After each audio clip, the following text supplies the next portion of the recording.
how to convert PDF to Google Docs. Go to New and hit on File Upload.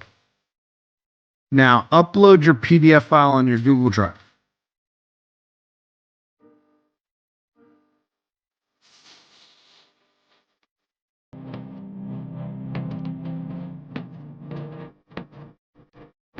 After uploading, click on these three dots and open your PDF file with Google Docs.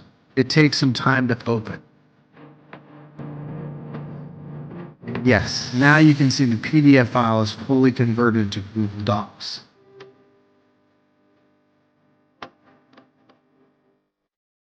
Now go to File and download it with Microsoft Word.docs.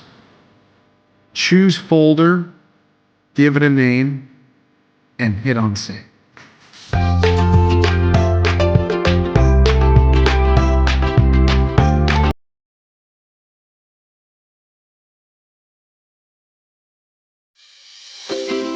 Thanks for watching.